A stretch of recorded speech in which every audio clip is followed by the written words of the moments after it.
everybody, and welcome to a new video from myself, Waggaz, on a different sim. Believe it or not, I've actually been trying something else other than Rise of Flight. I've decided to start with Il2 Cliffs of Dover Blitz. It has been around for several years, and in some ways is technically inferior to the Battle of Stalingrad series, so you might ask, why would I spend my time on a game like this? Couple of reasons really. First of all, it's an iconic theatre of war, and to my knowledge it's probably the most advanced sim showing the Battle of Britain theatre. It's also great to be able to fly some of the early war birds, like the early Mark Spitfires and the Hurricane, before cannon were standard armament and before they fixed problems with gravity and NVGs in the engine, and the early war Messerschmitts, etc. They've also included some of the great Italian birds as well that you don't see in many sims. It's also a bit of an interesting one in terms of the community and the history of the sim.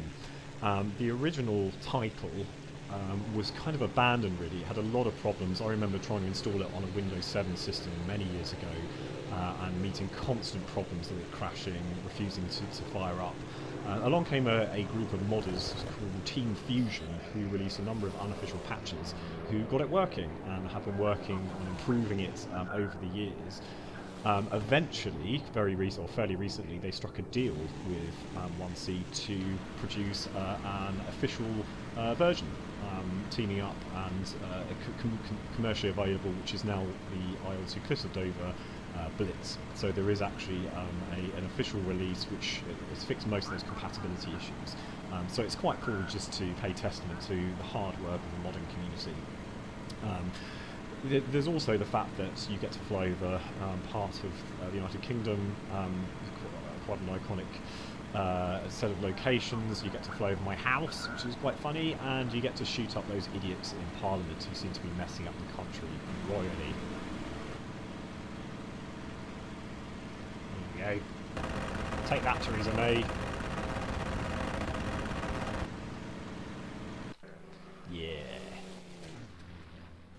Yeah, that was fun. So I wanted to make this video a beginner's guide. I use the word beginner with a pinch of salt because I'm already presuming you have some knowledge of flight sims and flying planes in other sims. It's really not an easy game to transition to, particularly if you want to go straight into multiplayer. So I'm not going to go into lots of detail about the engineering, how the various different systems work in detail. I'm just going to give you the basic knowledge you need to know to get yourself set up, get yourself airborne, and to stop your engine from exploding. Then when I've done with that, I'll take a little look at one of my favourite planes, the Hawker Hurricane, and how to use it in multiplayer. So we'll go on to that in a minute. To get started, just a few things on the controls. If you go in through the menus here, you'll see that there is the axes option. To make things easier, I'm afraid I do think you need to have a set of a quadrant with a set of different sliders just to make your life easier. I've got a joystick and throttle set up, so with a separate throttle, so I've got one axis for that. Then I've also got this quadrant here. You can see I use the left control for elevator trim, middle for propeller pitch, and right for radiator. Yeah, flight sims are expensive. One other thing I do as well is in my the view in the cockpit, I like to be able to zoom in where I'm looking. So you'll see here I've set field of view plus a negative to my point of view hat to be able to zoom in and zoom out. The other thing that I use here is the track IR, again for looking around, not necessarily, just makes your life much easier. So to get started, we're going to just join a multiplayer server and we'll just spawn as well. So we'll join the server here. Generally, because of the fact that Cliffs of Dover has been out for several years, and there's also Battle of Stalingrad that has VR support and other things, the servers tend not to be rammed, and the kind of people flying on them tend to be, in some cases, absurdly good. So don't expect to be shooting down hundreds of enemies, certainly human controlled enemies early on. Also, you'll probably have some rude awakenings when you're going up against guys with thousands of hours of flight time. But I'll give you a few survival tips in a minute. So once we're in the server, I'm going to select the British side, and I'm going to select an airfield, and then I'm going to select the Hurricane. And then to create my plane, I click create. Just one thing here on the plane, if you click on it, you can go in and change the loadout. Now, one of the bugs that they've not fixed in the sim yet, to my knowledge, is the ability to change the loadout of the weapons outside of multiplayer. It sounds crazy, but that's just where we are. Generally, on the loadout of the guns, if I select here guns, I like to use in each gun, on the 8 machine guns, a mixture of incendiary rounds, these DeVille rounds, and the armor piercing rounds. I don't take tracer when I'm flying, generally. The reason being, I like to get up nice and close when I fire, so there's not much chance of missing. Also, I find if I'm using tracer, it can give away that I'm on somebody's tail. So I like to get in close, and then I like to let them have it, and generally I'll take them out or do some significant damage in the first pass. So as I said, you can't change as far as I know, the bullet setups outside of multiplayer. Stupid, but there we are. It just is what it is. Game with lots of bugs. Just one thing to bear in mind here, again as a beginner, that should help you. Once you've selected your aerodrome you want to take off from, so let's say Littlestone, you can see here it'll bring up the default spawn aircraft. If you click on it, as we did just now to play around with the loadout, so it gives you the loadout selection. If you go up here and click on the name of the aircraft, you can see all the other types that you can spawn from at this aerodrome. I would strongly suggest as a beginner, if you want to fly Allied, take the Spitfire 1A or 2A, the 100 octane variety, that's the richer fuel which gives you a bit more oomph, or the Hurricane Mark 1 Rotal 100 octane. This whole Rotal business, and why you should take this type, is because it has a little bit of technology to help you to not over rev the engine. So most of these engines have a recommended maximum RPM. These types have a little gubbins device that will help prevent you from over revving the engine, and as a beginner that's going to make your life much easier. So it means you can basically forget about the propeller pitch management, which again makes life much easier. So we're going to select our aircraft here, and then to spawn we just click create. So there we go, we have spawned onto the airfield, ready to get our engine started. One little thing that will help you here is to have an info window. I've created my own, so take the mouse, right click and click new info window. If you click outside the area of it, hold down left alt and then click to be able to select it. So if you don't have left alt selected when you click, it won't do anything. An annoying little thing that no one tells you, but there we go. So once we've created our info window, we can change what it tells us. So if we select the info window, and then right, so obviously we've clicked left alt, hold it down to click on it, then you right click on the info window and you can do customize. And I suggest you put here items, just bung pretty much everything in here, maybe not the control feedback, probably not the console input, but everything else. So, la la la la la. Unless you're planning on putting things into the console, just leave that as it is, and then click save. And there you go, and you've got your info window, and it'll bring up information about the aircraft and any messages about what's happening in flight. If you want to get rid of it, we need to left click holding down alt, and then right click on it, and you can go close info window like that. So you can also resize these windows here like this. If you want to add the map, you right click here, bring up the map, and then you can resize it however you want. Let's just chuck it over here, not going to use that at the moment. You can also bring up the net stats, so you can see how many kills you've got versus other players. And again, if you want to get rid of it, you hold down left alt, left click, and then right click on it and go close, like that. Job done.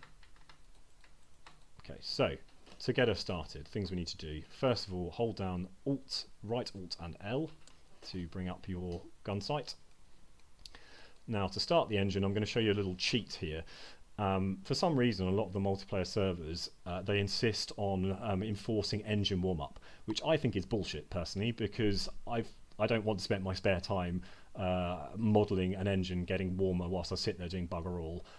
Maybe it's an option that you can't turn off. I personally think it's madness. You might as well have a mini game where you clean the spark plugs. But there we go. Anyway, it is what it is. But there's a little cheat here with the British aircraft to get through this. So what we're going to do is we are going to toggle the magnetos. You can do this by clicking with the mouse. We're going to toggle the fuel. We're also going to close the radiator. And again, I'm using my quadrant here. So you'll see this little thing here will change. That will allow the engine to warm up faster. There's a little cheat here you can use. So what we want to do is to press T to adjust the engine cutoff, the boost. So basically what this was a little bit of extra power for the engine for emergency purposes, and we're going to use it for the emergency of not wanting to waste our life waiting for an engine to warm up. The other little things on our control slider things you can see here, the P is the propeller pitch. As I've said before, this wants to be left at the top setting really in any of these aircraft that have the automatic propeller pitch. The only time I would ever use it is when I'm coming into land to slow the aircraft down.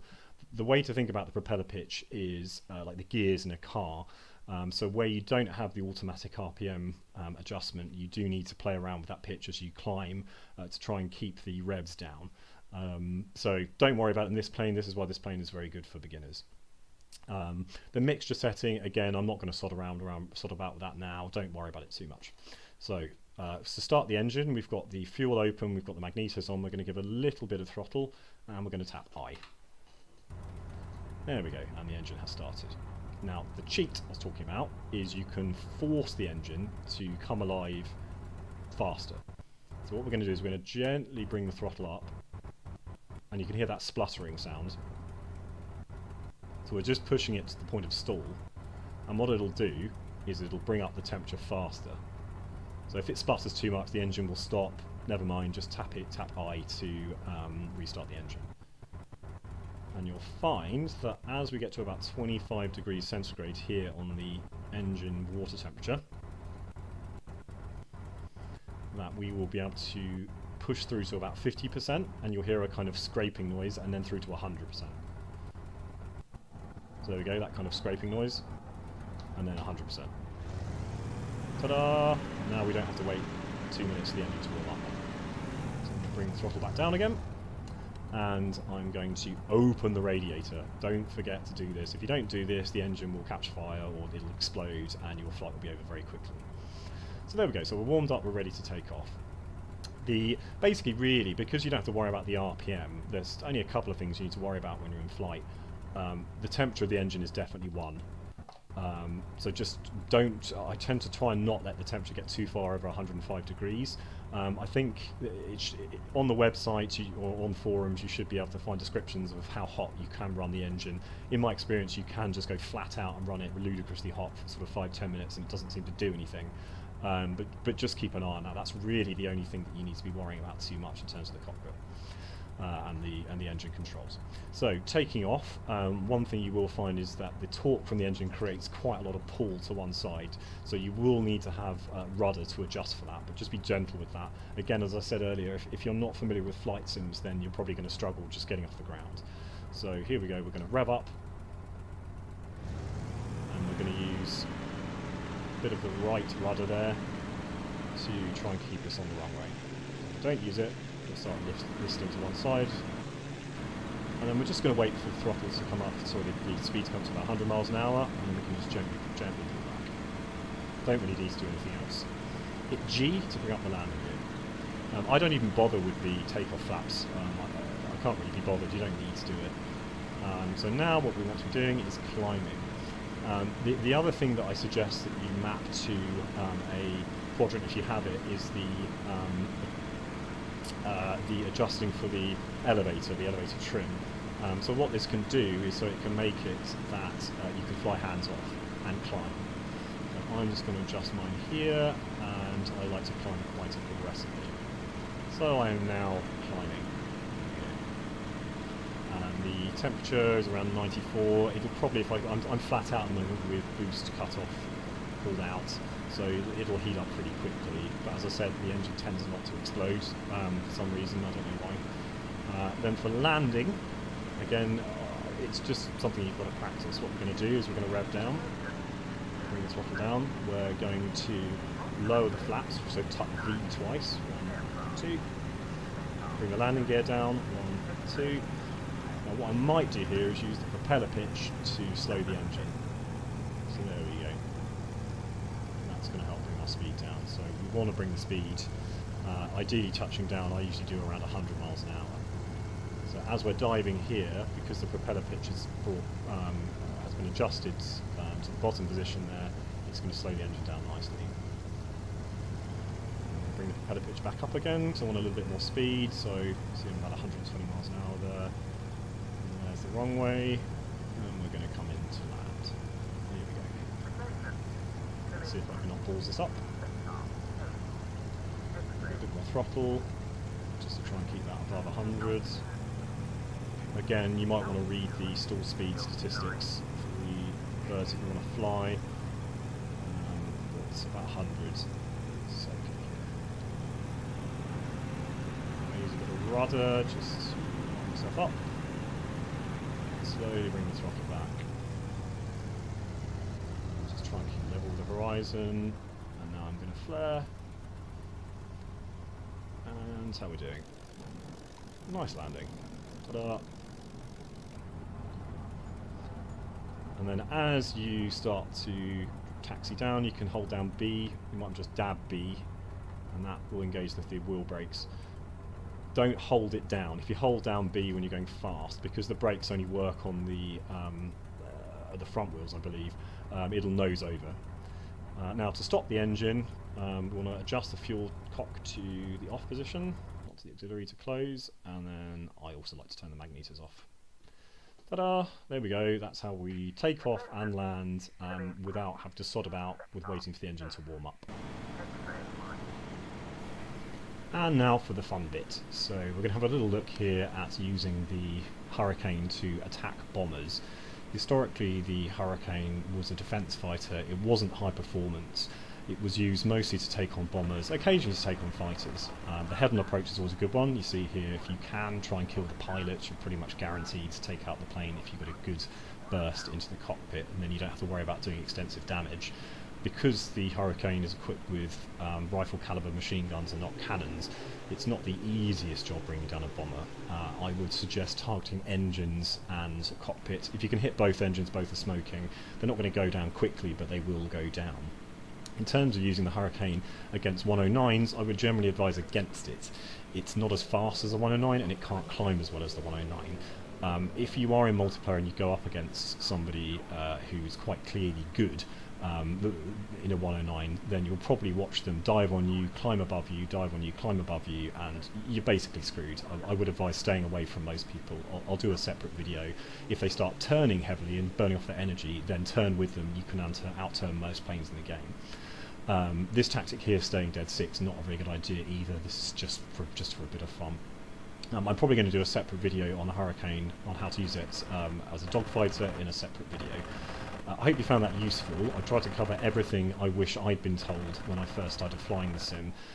Because of the nature of the sim and how it was modded and repaired and then eventually re-released many years after, it's a bit of a Frankenstein monster, but a great sim all the same. Hope you enjoyed it. Thanks very much, and see you all in the skies.